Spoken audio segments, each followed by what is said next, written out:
Bru, কপাল, হাতের পাতা, পায়ের পাতা কি আওরাতের অংশ? গরুর গোবর দিয়ে লাকড়ি বানিয়ে জ্বালানি হিসেবে ব্যবহার করলে কোনো গুনাহ হবে কিনা? অজু করার পর লোশন বা ক্রিম ব্যবহার করে সালাত আদায় করা যাবে কিনা? গাড়িতে চলাকালীন অজু না থাকলে তায়াম্মুম করে নামাজ পড়া যাবে কিনা? বিবাহের সময় গান বাজনা বাজালে সেই বিবাহ হালাল হবে কিনা? দাড়ি সাদা হলে কি সাদাই রাখবো নাকি কালো রং লাগাবো? শরীরে অস্থায়ী ট্যাটু করা যাবে কিনা? কেউ কোরআন অশুদ্ধ পড়লে তার পেছনে নামাজ পড়া যাবে কিনা? চলুন আপনাদের প্রশ্নগুলো উত্তর দেওয়া শুরু করা যাক।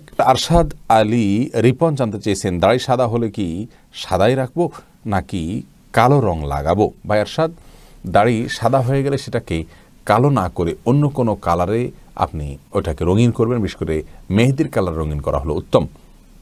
কারণ রাসূল করিম সাল্লাল্লাহু আলাইহি ওয়াসাল্লাম একটা হাদিস দ্বারা আমরা জানতে পারি, তিনি বলেছেন ইহুদিরা তাদের চুল দাড়ি এগুলোকে সাদা রাখে, সাদা হয়ে গেলে সেগুলো সাদা রেখে দেয়, তোমরা সেগুলোকে পরিবর্তন করো। আর ওয়াজান্নিবুস সাওয়াদ, তবে তোমরা কালো কালার এটাকে পরিহার করো। তার মানে কালো বাদে অন্য যে কোনো কালার আপনি ন্যাচারাল কোনো কালার লাগাতে পারেন, আর্টিফিশিয়াল কোনো কিছু নয়, যার কারণে চুলের উপর আলাদা কোনো আস্তর যেন না পড়ে সে বিষয়টা আপনি খেয়াল করবেন। মেহেদি ব্যবহার করা এটা হলো উত্তম এবং সুন্নাহ।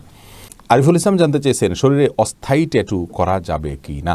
দেখুন, রাসূল আকরাম সাল্লাল্লাহু আলাইহি ওয়াসাল্লাম বলেছেন, লাআনাল্লাহুল ওয়াশিমাতা ওয়াল মুস্তাওশিমা, অর্থাৎ আল্লাহ রাব্বুল আলামিন উল্কি অঙ্কনকারী ব্যক্তির প্রতি লানত বর্ষণ করেছেন।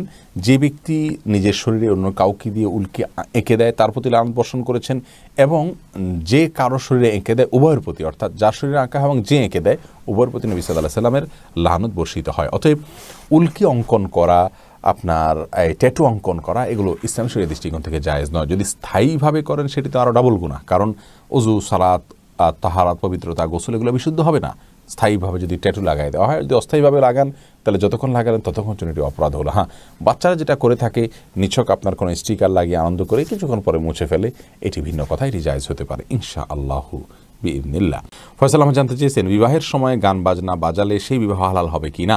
বিবাহ তো হয়ে যাবে ভাই ফয়সাল, কিন্তু গান বাজনা করার কারণে এই বিবাহের মধ্যে হারাম এর সংমিশ্রণ হয়ে গেল। আল্লাহর কাছে জঘন্য অপরাধী হিসাবে সংশ্লিষ্ট সকলে বিবেচিত হবেন, এবং যেই বিবাহে হারামের আশ্রয় নেওয়া হলো, হারামের সংমিশ্রণ হয়ে গেল, সেই বিবাহে আল্লাহ রাব্বুল আলামিন কল্যাণ দিবেন না, সেটাই স্বাভাবিক। যার কারণে আমাদের এই সব বিষয়ে অন্তত সাবধান থাকা উচিত। পূর্ণা সবুজ আপনি জানতে চেয়েছেন এই আইডি থেকে, গাড়িতে চলাকালীন অজু না থাকলে তায়াম্মুম করে নামাজ পড়া যাবে কিনা? দেখুন, আপনি কোন গাড়িতে আছেন একটু দেখার বিষয়। প্রাইভেট গাড়িতে থাকে আপনি এটা থামিয়ে আপনাকে অজু করতে হবে। অজুর অবশ্যই কোনো না কোনো ব্যবস্থা আপনার আছে, না থাকলে তায়াম্মুম করবেন। সেক্ষেত্রে যদি পানি না থাকে তখন দেখা যাবে, কিন্তু পানি থাকলে গাড়ি থামিয়ে আপনাকে অজু করতে হবে। আর যদি ট্রেন থাকে তাহলে সেক্ষেত্রেও পানির ব্যবস্থা আছে, নাহলে পানি কিনে আপনি করতে পারবেন। বাসে যদি থাকেন সেক্ষেত্রেও আপনি আগে থেকে অজু করে আপনার সালাতের জন্য প্রিপারেশন নিয়ে উঠবেন, অথবা বাস থামানোর জন্য বলবেন। এই সকল উদ্যোগগুলো আপনাকে নিতে হবে। আপনি যখন অক্ষম হবেন, অপারক হবেন, অর্থাৎ অপারক এবং অক্ষম এই শব্দ আপনার প্রতি প্রয়োগ করা যখন চলবে, বিশুদ্ধ হবে, তখনই আপনি তায়াম্মুম করতে পারবেন। আপনি বাসে আছেন, সেক্ষেত্রে আপনি বাসওয়ালাকে বলবেন, ভাই থামান, একবার যা দুবার বলবেন, তিনবার বলবেন, অনুবর্ণ করে বলবেন, সে অবশ্যই থামাবে। না থামালে কোনো না কোনো স্টেশনে গিয়ে থামবেই, তখন আপনি চট করে উজু করে সালাত আদায় করে নেবেন। শুধুমাত্র বাসকে আল্লাহকে বললে থামবে না বা একটু পরে থামবে, অজুহাতে অজু বাদ দিয়ে তায়াম্মুম করে সালাত আদায় করা যাবে না। মোহাম্মদ আনোয়ারুল ইসলাম আপনি জানতে চেয়েছেন, অজু করার পর লোশন বা ক্রিম ব্যবহার করে সালাত আদায় করা যাবে কিনা? যাবে, কোনো অসুবিধা নেই, এতে সালাতের কোনো ক্ষতি হবে না। এমডি নাজিবুল্লাহ জানতে চেয়েছেন, গরুর গোবর দিয়ে লাকড়ি বানিয়ে জ্বালানি হিসেবে ব্যবহার করলে কোনো গুনাহ হবে কিনা? ভাই নাজিবুল্লাহ, গরুর গোবর দিয়ে লাকড়ি বানিয়ে আপনি জ্বালানি করতে পারেন, কোনো অসুবিধা নেই, আপনার খাবারে তো সেটি প্রবেশ করছে না, যার কারণে গুনাহ হবে না ইনশাআল্লাহ। দাউদ রায়হান জানতে চেয়েছেন, কেউ কোরআন অশুদ্ধ পড়লে তার পেছনে নামাজ পড়া যাবে কি না? আমি যে গ্রামে কিছুদিনের জন্য আছি সেখানে এলাকার গণ্যমান্য ব্যক্তি নামাজ পড়িয়ে থাকেন, সেক্ষেত্রে আমার করণীয় কি? যদি যারা সালাত আদায় করাচ্ছেন, ইমামতি করছেন, তাদের মধ্যে তুলনামূলকভাবে বেশি বিশুদ্ধ কার সালাত, আপনাকে সেই বিষয়টি খেয়াল করতে হবে। যার সালাতটা তুলনামূলকভাবে যার কেরাতটা বেশি তুলনামূলকভাবে বিশুদ্ধ, আপনি তাকে অনুসরণ করলে ইনশাআল্লাহ, বা তিনি ইমামতি করলেই সালাত আদায় হয়ে যাবে। দেখতে হবে যারা আছেন তাদের মধ্যে তুলনামূলকভাবে কে বেশি পারেন সেটা খেয়াল করবেন।